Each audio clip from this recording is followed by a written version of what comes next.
These days, are we lured into buying new bikes with fancy marketing ploys and shiny new parts? Or can a bike that casts a similar silhouette but isn't as damaging on the wallet offer the same performance? Today we're going to be checking out two bikes that are so alike but at the same time so different.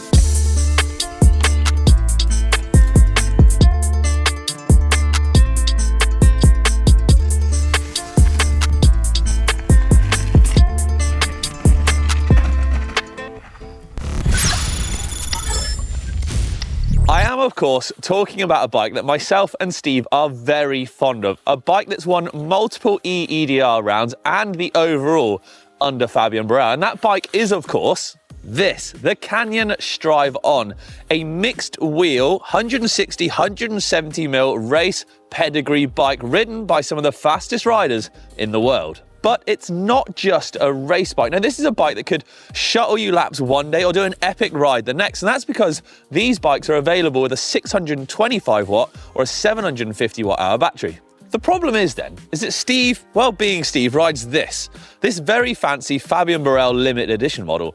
And I ride the Underdog edition.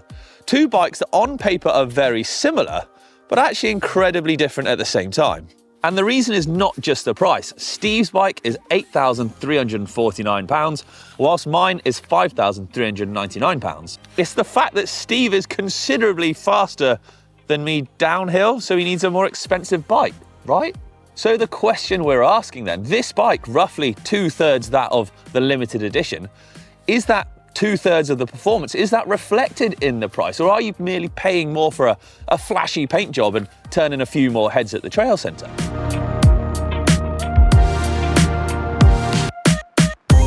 Let's take a quick overview. Each one shares the same frame, the CFR frame, rated to 4E. We both ride a size large, and the geometries are identical. 63.5 degree head angle, 78 degree seat angle, and a 500 reach. The weights, well, the Underdog stock is 24.5 kilograms and the Barel is 23.1 kilograms. Not a lot really in it, or not enough to make a difference, you'd say. So let's talk motors, because this is where a bit of a difference lies, and it's an area that kind of a lot of us like to know and talk about. The Underdog here has got the Bosch Performance Line CX, whereas the Barel edition has got the Performance Line CX Race. Now the Race is 150 grams lighter, but it's in that kind of software and feeling that you get the more notable differences. It'll give you more power faster, enabling you to sort of motor, excuse the pun, up that steeper stuff much easier and quicker. However, we have noticed that on the kind of mellower gradients, there's not a lot of difference between that and just the normal Performance Line CX that this bike has. On that then, let's dive in, do a quick 1-minute tech climb and then a gradual climb. Tech climb on the Underdog. Let's go.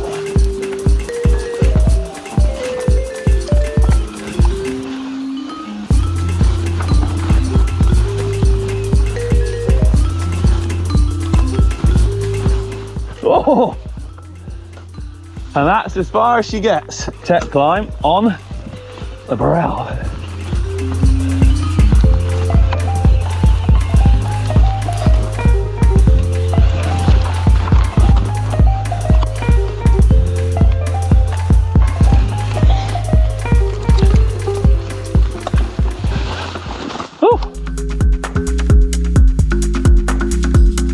Now it's time for our gradual climb.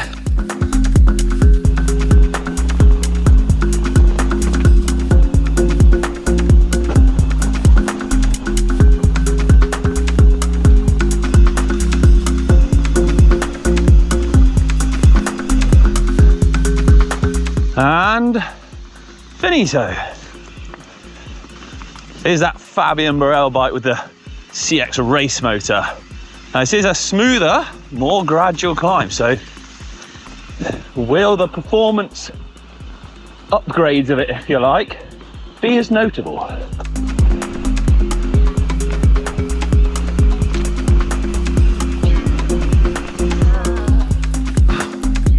That's all the climbing done. Let's take a quick look at the times. Scores on the doors then. Now, a quick disclaimer, obviously I've ridden my bike many times. I've ridden Steve's bike for the first time today. That being said though, on the tech climb, The Burrell went up it in 54 seconds. Me on my own bike in 56 seconds, so it took 2 seconds out of it. On the more gradual climb, the Burrell did it in 1 minute and 9 seconds, and on me, on my underdog, 1 minute 10 seconds. So the underdog was slower on both occasions, but I think obviously if I'd have put more time in and set the Burrell edition up myself and for me, I think it would have been even quicker. With the times proving tighter than I expected, the ride characteristics were still very different. The additional overrun and power given by the Burrell bike, plus the softer compound tyres, meant that actually breezing up the climb just felt simpler compared to that of the underdog. Okay, so uphill performance is a pretty close call. So let's dive in a little bit deeper and see where that £3,000 difference is. And we'll take a look at the spec. Steve's Burrell edition here has, well, battery-powered shifting, suspension with all the bells and whistles, supposedly more powerful brakes, and he's got on Industry 9 and Pirelli wheel and tyre combos, very similar to the stock tyres and wheels that would come on it. However, on the underdog, you still get 4-pot brakes, you still get 12 gears. The forks are the same diameter, they're the same offset, the same travel, you just get less twizzly knobs to mess around with. However, the wheels and tyres, that is where you might notice it. An upgrade on the wheels and tyres might be something you'd be looking at. There's a difference in the rear shocks as well. On my left here, we have a Fox Performance Float X. On the right, a RockShox Super Deluxe Ultimate. And the tunes are very different in that and how they ride, how they feel. This has got a much more firmer, racier tune, whereas this is a little softer, a little more forgiving, if you like. So with the difference in climbing seeming almost minimal, but the difference in specs seeming maximal, maybe the bigger difference is actually noticed in the descending. So let's go do some runs.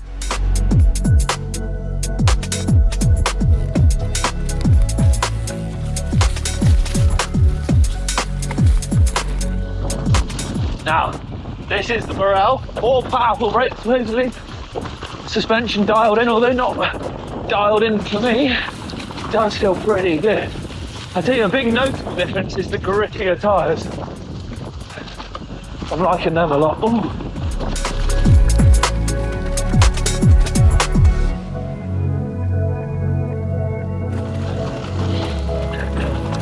See, when it comes to downhill, obviously, we're above the limiter on the motor. And because of that, that almost becomes irrelevant. So that's where the similar ride characteristics really bring these two together.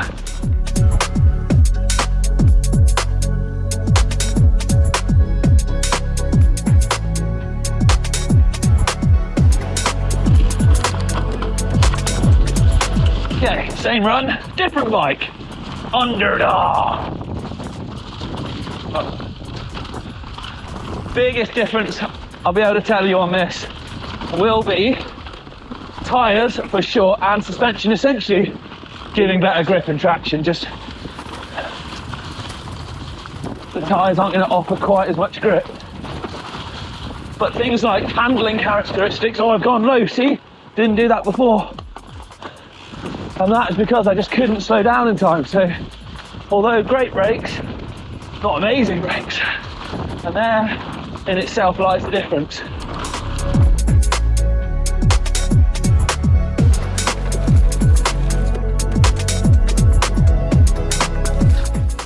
Okay, done. Downhill runs finished. Let's check out the times. Runs done, and some interesting times there. We're starting to build up a bit of a picture of the bikes as a whole, and well, the differences seem, well, closer than we thought. But let's go a little bit further. What happens if you bust a mech on this? That's going to be expensive. Bust a brake lever? Oof, you're going to know about it. And that is where the two differ so much and why this is my go-to e-bike. You see, they've got the same kind of ride characteristics and similarities to them. However, I can rag the hell out of this one and it won't cost the earth to fix or replace any parts. It will literally just keep eating up the trails and not bust the bank account. Let's dive into some of the parts on these bikes a bit more. The Underdog runs on the 12-speed Shimano Dior M6 100 group set. A 1051 cassette costs about £331 for the group set in total, versus the Burrell's SRAM XO Eagle Access transmission costing around £1,295. It's 12-speed, has one gear higher at 52 tooth on the back. The cost of replacement parts is really where it comes into its own. It's going to be about £100 to £110 for a cassette and a rear derailleur on the Underdog. For the Limited, you're looking at around £400 for a rear derailleur and £300 for a cassette. Is there a justifiable £3,000 difference on these bikes? A bike that on one side is aimed at your weekend warrior, smashing laps here, there and everywhere, and another bike like this, which is pure race pedigree. Well, for that, we kind of need to dive in a little bit further. So let's go dive out of the wind and have a little look.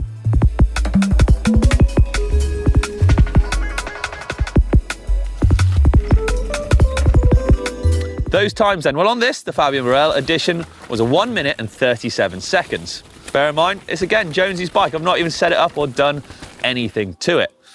On my own bike, the Underdog was 1 minute 40. That's 3 seconds slower on a bike that I'm far more comfortable on and that's set up for me. And I'm going to put it down to a couple of different things. One, the brakes are pretty powerful on this, and the modulation, the kind of feel to them, I was able to brake a lot later and with a lot more control.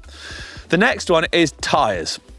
These are bigger, they've got more grip, they're a better, softer compound, and because of that, I was able to sort of feel the ground, have a little bit more traction, combined with the braking and the suspension, just carry more speed into certain sections. So I know 3 seconds doesn't seem like a great deal, but if you were to take that over a longer run, or if I was to spend the time and actually set this up how I'd like it, I think you take a considerable more chunk out of that.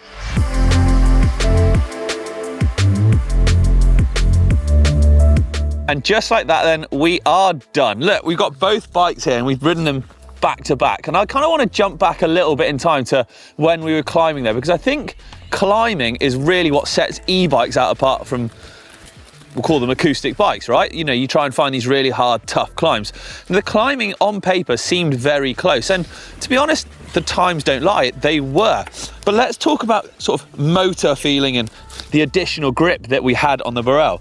Essentially, the longer, more aggressive overrun on this version here compared to my Underdog allowed me to climb a little bit easier. The sort of the additional grip over the roots, that extra drive that I had, meant that I could focus more on what was coming as opposed to what more was immediately in front of me. So although those times were quite tight, I think if we were to extrapolate that over a much longer climb, you'd certainly see this one pulling away for sure. And there's a reason why they use this to race on, that's for sure. That motor in particular, and certainly obviously these tyres as well.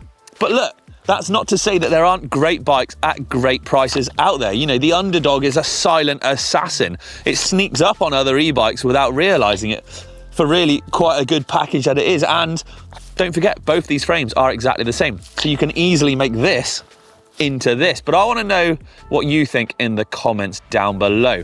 I personally would still find myself swaying towards something a little racier, a little more aggressive, but that's just me. That's not to say that this doesn't do it as well, but I want to know what you think. Are you an Underdog? Are you a limited edition? Drop a comment down below. Thank you very much for watching, everyone. It's been an absolute pleasure, and I'll see you next time.